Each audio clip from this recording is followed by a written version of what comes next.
suits, like when I take my suits to my cleaners, I tell them this is a Super 170 merino wool fabric, so they know how to treat it.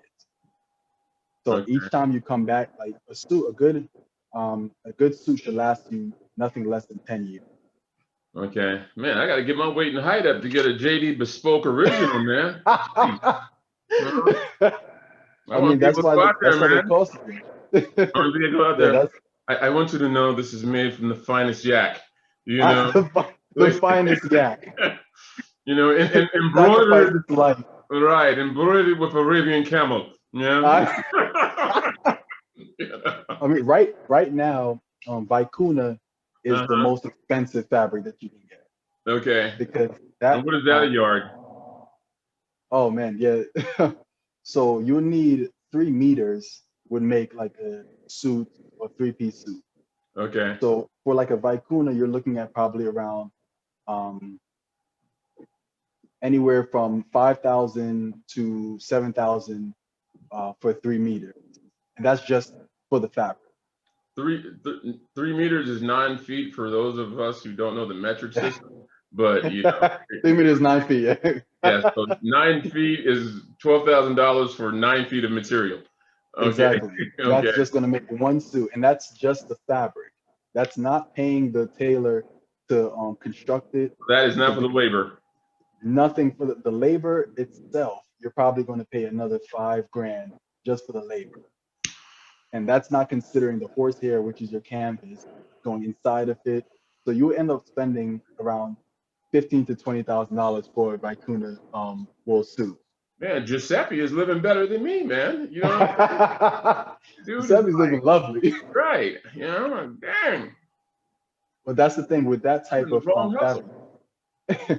you can't actually get that as often as you want because it's so rare, and they Okay. limit the amount of that animal you can actually And get.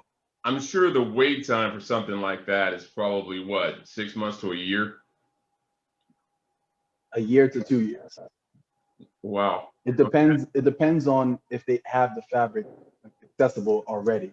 So if you have a cutter, the person that actually has all the fabric, your spools of fabric, if they have it available, then you're looking at 6 months to a year. But if it's something where they have to actually go ahead and do the whole process, yeah, you're looking like 2 years to get one suit. So you know if you got that suit on, right? I'm gonna do a Rick James. I'm Rick James. I know. You have to. You I know, mean, they said I never gave you money. there's there's a level of arrogance that comes with with wearing a suit like that that you Right. have to be able to portray. So yeah, only certain. I remember I saw a documentary. I believe it was a Russian gentleman. His wife was trying to buy him a birthday present. He wanted 2 suits made, Was he Russian and he mafia? had. I know, right? Probably they Right. blurred out her face and everything, so you couldn't see it. Right. But he had 24 karat gold pinstripes Nice. embroidered into the suit. Pinstripe or embroidered gold Yeah, thread and rather. Excuse me. inside of each one of them were their names. So one stripe would be his name, the other one was his wife's name. It was ridiculous. The suit That's came gangster. That's when that's another level of the game, man. exactly, and she the whole time she was like, "Yeah, don't talk to me about pricing. I just want to make sure it's the rarest fabric. It's gonna cost the most." The suit itself costs about $750,000 for the suit for one of them. This man Seven hundred walk fifty. around with a house and a Lamborghini. Okay, Exactly, a house and a Lambo on my back, and that man. was just for one of the suits. It was ridiculous. I, But I, I that's hope like what he has a treatment for moths. I know. Yeah, you You have to keep those kind of things in a vault. Right. I would be highly put out if I came and I had a $750,000 suit that was eaten up by moths. Okay. Oh yeah, Yeah. absolutely. That's kind of what Conor McGregor he buys suits like that. He has some He, nice suits. He has yeah, very nice. Conor McGregor he's one of the ones that are known for buying Is he those getting type of his from that place in London off of what is it? on Severo. Yes, Seville Row. Yeah. Right. Yeah. That's where his stuff is from. Yeah. Very nice. Yeah, he does. He wears outstanding suits, man. Yeah. So they have a master tailor that just came from Severo. He's now in New York, Manhattan. He's a master cutter. It's a young kid too, but he brought all of those same techniques and everything that they use over there. But okay, now you're able to get it in New York. okay, got it. Hmm. Okay, and so you're gonna be bringing that down to the A, right? Absolutely, and that's one thing that I actually just had a meeting with two gentlemen that investing in the business and everything, and that was one of the biggest things we wanted to make very clear. We didn't want to cut any corners as far as quality goes. I had one rep that was looking for manufacturers for me, and they came back with some polyester stuff, and so I was Oh, like, bro. oh, yeah, How they I was come, like, no, that's man? You know, how they coming, bro? You know what I'm saying? Right. Uh, exactly. So I was like, you can't cut corners on quality, you can't cut corners on those elegant stuff. It has to withstand all of those things. You have people that know when right. they see it, they're gonna know, okay, yeah, this looks different than all the other stuff I'm getting. So Yeah, I you want mean, to make sure that it's standing up to it. because that's the first thing I look at when I go look at a suit is what is it made of? I don't care Exactly. about the price. I want to know what it's made of because that's going to let me know if it's going to last, when and where Exactly. I can wear it, and that sort of thing. So, you know, people who know suits are going to want to look at the material. There's that Exactly. place, and I don't want to, you know, plug them, but they're down from Dantana's on, you know, where they kind of Yeah. have, they're not bespoke or custom, but you know, that's you know one of the things when you go in and if I can't see what this suit is made from, then that's a tell for me, you know. Okay, Absolutely. are you charging me $600 for polyester or what is it, acetane or acetone, which is polyester Yes. by any other name, you know? Yeah. So, you know, yeah, Yeah. That's pretty much what it is. You have to know. You have to be somewhat educated on your fabric, on your cuts and everything like that to know when you're looking at a good quality suit. And the thing about it, there's so many gimmicks and so many like ways to go around it just from a label because right, we get too caught up in what does it say on it? Does it say 100% wool? Does it say this? And I can take a label and put it on the cheapest suit ever, which is funny enough. I have my suit, my driving suit, which I call it. It used to stay in the back seat of in I the mean, the back driving trunk. suit. You guys hear I that? know. In the driving suit. I have a driving suit. When I drive, I I know wear when I my drive, I have a driving specific. suit. And I'm sure you have the driving gloves to match, right? Absolutely. You cannot not have the driving gloves. Right. But that specific suit, it's like one of the cheaper suits that I have, and reason being because it goes through a lot of just wear and tear. So I have it in the back of the trunk, and that specific suit, I remember one day I was driving up to North Carolina, and I took it out of the trunk, went inside the store and changed, put it on, and I had like beat up shoes, just a suit, but all the accessories and everything. Like I said, my pocket square, set the lapel chain, the lapel pin, everything. The tie was done right, and people were still complimenting me. Oh man, your suit's amazing. I'm like, this suit literally cost probably like $50. I had I had a guy in Indonesia make it for me, and it's very But cheap. that's okay though.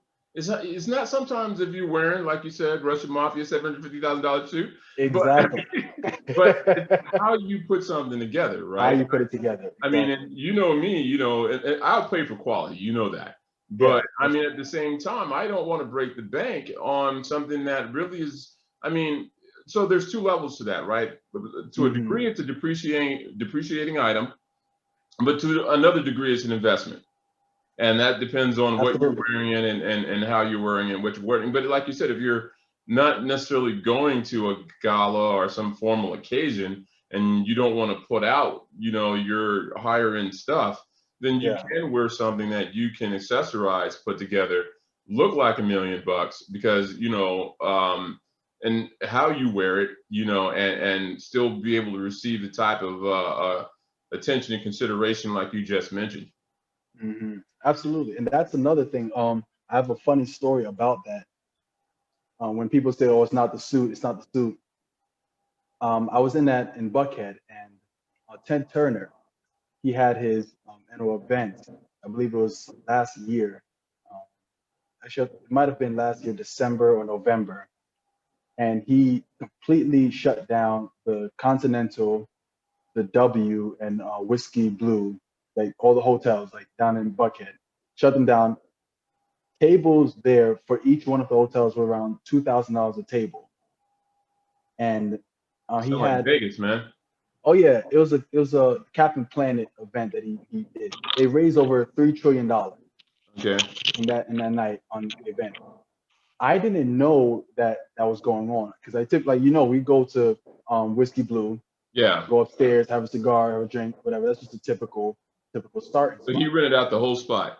Right now, everything, you couldn't get access to the building. He had security out there. They had the black trucks, everything. It was Okay. it was high security. I walked from Shops of Buckhead over to the Continental. That was the first hotel. Just making my normal Friday night kind of rounds. Go inside there. I didn't know what was going on. The He was security hunting in the opens the high door. grass, Evo. He was hunting in the high grass. Don't I let him fool you. Don't let him know. fool you. You know, Exactly. he was creeping in the high grass. Okay. Oh, that's hilarious. I Yeah. had, I think at that time, I had on my blue pinstripe suit, but I also had on this overcoat. It Okay. was a like a window pane fabric, but it was a That's not the virgin. camel hair joint, is it? I thought I see. Yeah, Okay. yeah, that one. Got- That exact one. Okay. So that is probably the like the most expensive coat I have, like, or outfit, whatever. It's like 6 grand for that actual fabric. I'm Now going to edit that segment out so Peter doesn't come looking for you, man. I know, right? I know. Please edit that out. 'Cause you killed a virgin. I know. A bucket of Murphy's paint. I know. Go find it. Exactly. But I remember that night, the security was out front, and I was walking by. I had my umbrella and everything, looking as extra as possible. And they opened the door and was like, "Yeah, oh, the event's gonna be to your left, sir." I was like, okay." Just walked in, like literally just walked right in. I saw an empty table there. I sat down. I'm sitting next to what's the name? Ted Turner's wife. I mean, his daughter. And we're Uh-huh. sitting there having dinner, and I don't know any of these people. I don't have an invite, and I was just sitting there having drinks. Then we moved from there and went to the Really? W Hotel. I hear that he's the ambassador to Sierra I Leone. know. Exactly. The Yeah. whole night, and then at one point when we got up to Whiskey Blue, Uh-huh. like I was talking to one of their actual reps from Ted Turner's organization. She was like, "Yeah, Okay. so I don't know you. Like, which field do you work in?" I was like, "I don't actually work for you." I was like, "I literally just come here usually every Friday night." She was like, "But this is a closed event." I was like, "Yeah, they let me upstairs." So she was like, "Wait a minute. So you're telling me you've been spending the whole night with us, and you don't know anybody here? You don't work for the company, I know but you you..." now. Exactly. I'm like, "Well, I know you." It was hilarious. Like, they cracked up. His daughter, like, she got a kick out of it. She's like, "Are you serious?" I was like, "Well, that goes to show you that looking the part actually works, because It none opened of the the door, security, right? It opened the it door. opens the doors, because Right. none of the security checked me. None of them carded me for anything. They never asked for my invite. They never asked for my, and nothing the whole night. And I was there until probably like 4 or 5 o'clock in the morning. And a lot of people don't get that. I mean, a lot of people don't understand how much business is regulated by the gatekeeper. Absolutely. And the gatekeeper, and I'm not trying to take anything away from anyone, but they're